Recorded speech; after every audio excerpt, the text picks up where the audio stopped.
Good morning, PTO Nice Daily Show. How's it going? I am Dr. Lindsey Hughey from our Extremity Management team.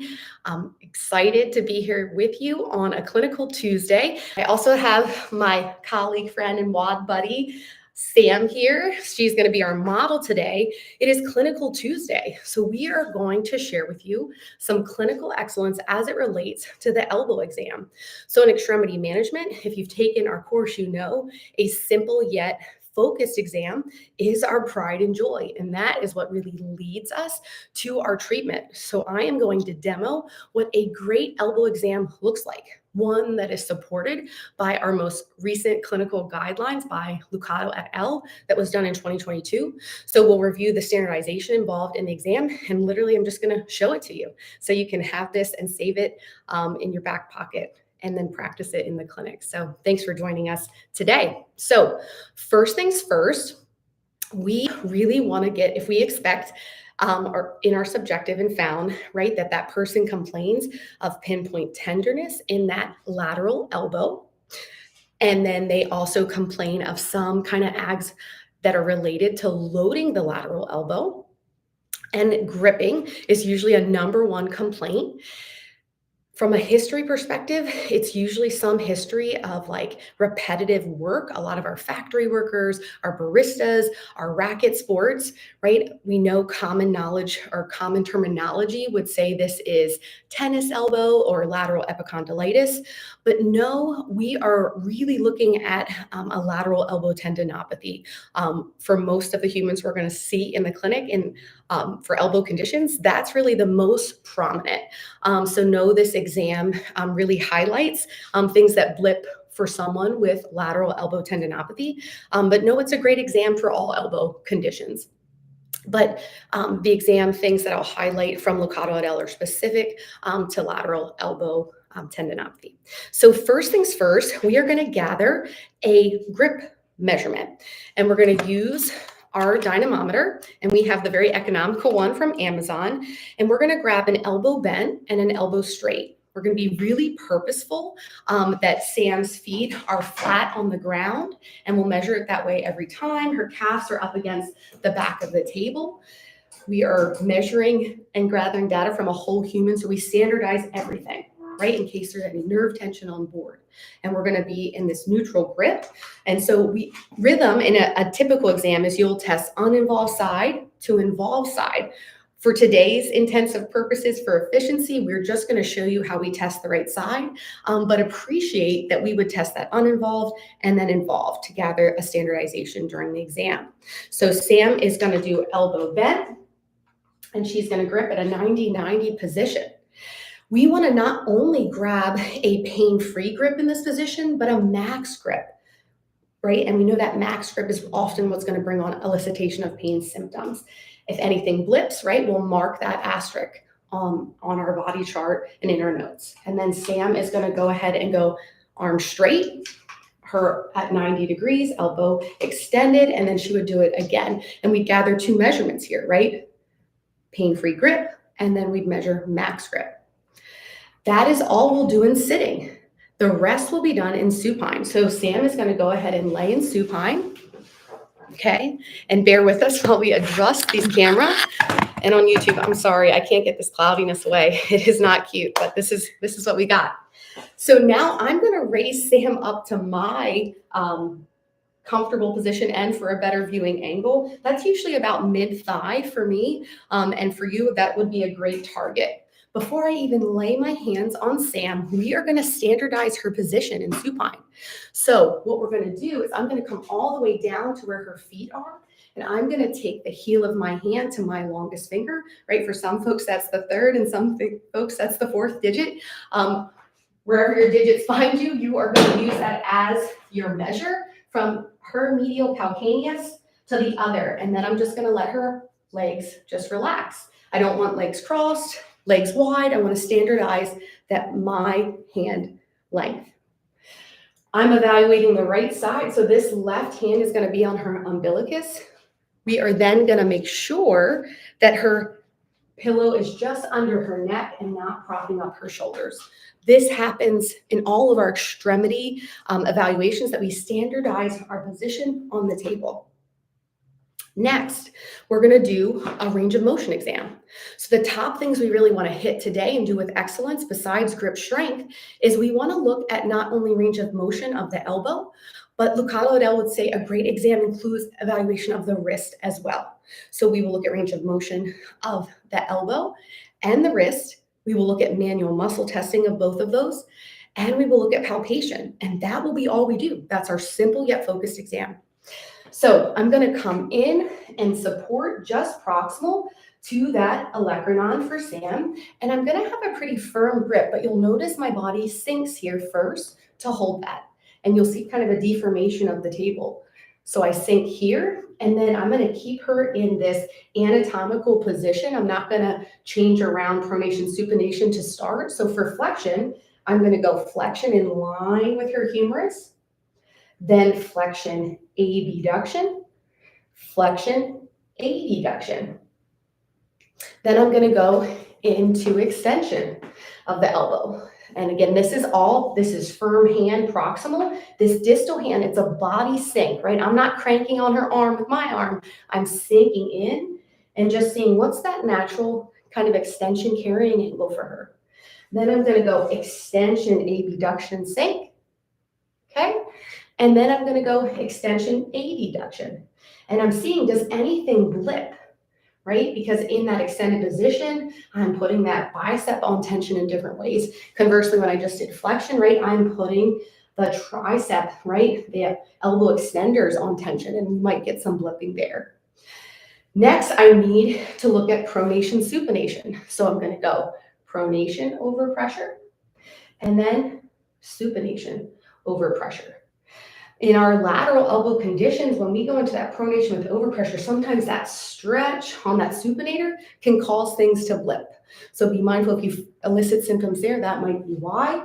Now I'm going to come down to the wrist because, right, a great elbow exam includes both and not or, elbow range of motion assessment and wrist assessment. So now I'm going to stabilize, and I'll try to get in that anatomical position again where we're supinated. I'm going to extend all of Sam's fingers and look at wrist extension. Then I'm going to look at wrist flexion and try to get out of your way so you can see it. And then I'm going to switch hands to look at ulnar deviation. And then switch again to stabilize and look at radial deviation. Okay, so we don't want to forget about our tiny little muscles that are on that medial and lateral side that cross both the elbow and the wrist. So that's our range of motion exam. Now I'm going to move into our manual muscle testing.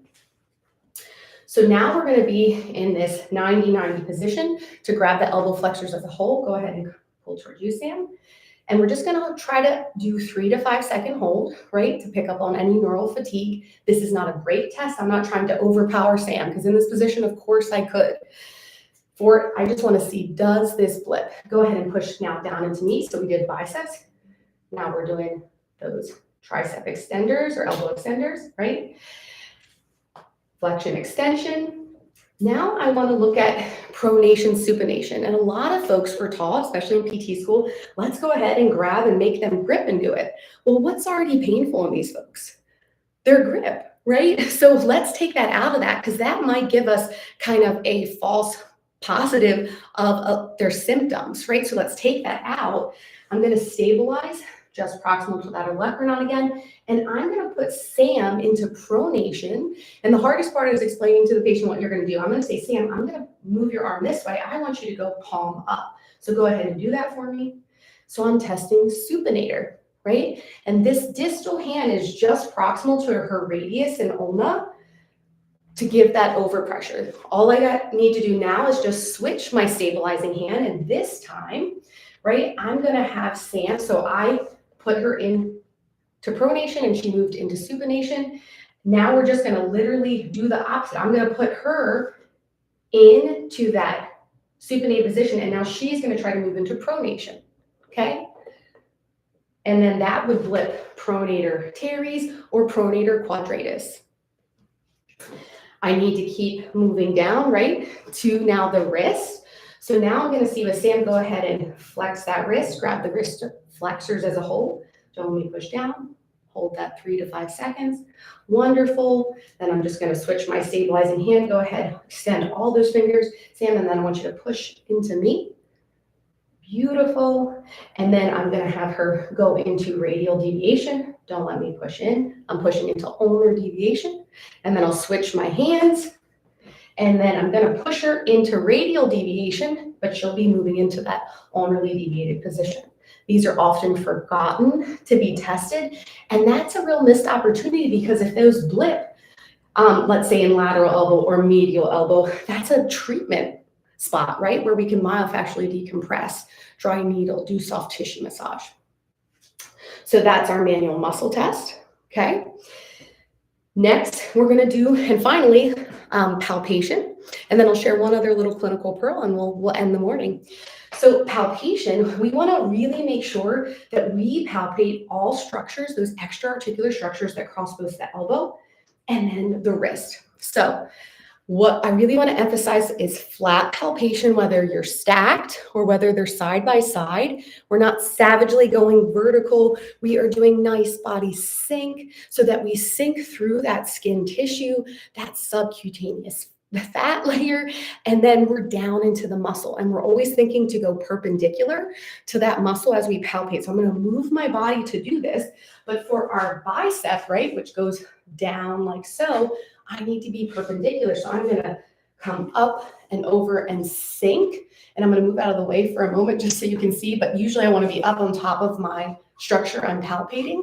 This is for viewing pleasure. Bicipital groove, we know, can get kind of gnarly. So be mindful of that. And then I want to make sure I palpate and I go all along that biceps, both heads of the biceps. And I want to go up and or down, and then back up to cover my trail, right? For those that mow the lawn, you know, you want those nice parallel lines. We want to make sure we create that in our assessment of palpation so we don't miss any areas that might blip. So we do bicep. And then for tricep, to minimize patient position, a lot of times all we'll do for that medial tricep head is we'll just bring that tissue up. This is the only place we work against gravity because we always want gravity to work with us. But I literally am going to pick up that medial tissue and then palpate along the humerus. And then I'll show you on this lateral side, I pick up and kind of pin, and then that'll blip if it's irritated. If either one of those are super cranky and the patient says, ow, that's my symptoms, a lot of times in our lateral elbow, we'll get lateral triceps, and then medial elbow, we'll get sometimes medial tricep. I would lay her in prone and maybe do a more thorough assessment, but that's a nice screen just to keep her in supine. And then I'm gonna start moving down, right? Of course, I want to hit at the emphasis, lateral epicondyle, but then I really want to sink down. So I'll pronate her for a moment, all those tissues till they become more tendinous, which is really down here at that radial and ulnar styloid. And then I go back up. I'll hit that common extensor tendon and the lateral epicondyle again. I'll supinate her back and make sure I really want to make sure that I hit not only supinator brachioradialis, but I want to be thinking about that pronator teres that crosses and ends at supinator. So I will sink over those tissues, again, all the way until they become more tendinous and then go back up. This is much more inclusive of an exam, right? Pretty quick and efficient if someone's not talking at you, than just pushing on the lateral epicondyle, having that third digit be resisted, and then wrist extension, right? So we want to be much more thorough so that then we have treatment targets. The only other pearl I want to share before I end this Clinical Tuesday is in our folks with lateral elbow pain or medial elbow pain, they tend to wait quite a bit of time before they come in to see us, right? They don't just wait a couple months, they wait like 3 and 6 months because they have these periods where they kind of feel better. And as things warm up, they feel better, right? But then they keep paying for it later, especially if there's any energy storage on board. So what we see happens a ton is central sensitization around structures happens. So that's the person that comes in and they say, well, it hurts right here. And when you ask, is it always hurt all along that distribution. And they'll say, well, no, it started here, but then it started becoming more widespread. You've cleared their cervical spine, radial nerves, okay. They can still have some sensitization of structures around here, which decreases their pain pressure threshold. So one thing that guideline from Lucado et al. Advocates for is start doing pain pressure threshold monitoring via algometry. Algometers are very expensive, and so not every clinic has one. So kind of the poor human's way to go is you can use a syringe, so your kiddo's medicine syringe, and turn it upside down. And to measure pain pressure threshold, and you would do side to side, you can literally put your thumb over the end of that, and you can see how much pressure can that human tolerate before they say, ow, ow, ow, right? And then I'd look at the gauge, I'd monitor that, I'd do some treatment like soft tissue, Mills manipulation, myofascial decompression, dry needling, and I'd test again, and they'd be like, oh, that's better, right? So appreciate that's one other little pearl that you might want to add in some of our more chronic folks. So there it is, our simple yet focused exam for the elbow. I appreciate you joining me here today. And when you reflect and go ahead and go do this, like it's so simple, right? That it's so simple. Bring that simplicity into your test retest, whatever blipped. That's what you'll use to guide you, right? And when you do a little treatment, whether it's manual therapy or exercise, use that to clear up impairments. And you'll see that happens much more efficiently when you come back to this standard positioning, this standard exam, and you'll see that change happen more readily. And it'll keep you honest, right? If you aren't making changes as well. Join us for an extremity management course. If you want to learn more simple yet focused exams throughout the body, we will be next weekend in Pittsburgh, or technically Aspen Mall. So that's January 25th, 26th. And then I'll be in Simi Valley, February 22nd, 23rd. And then the next one up is in March. So know that Aspen Mall is almost sold out. So if you're thinking about getting in, please sign up in the next couple days. And then the others still have some spots. So March 8th and 9th, I'll be in Baton Rouge with my Baton Rouge crew. I can't wait to see you all. All right, enough. Have a great day, everybody. Bye. Right. And this needs to end. Definitely wasn't on camera in the YouTube video. Yeah, that was so good.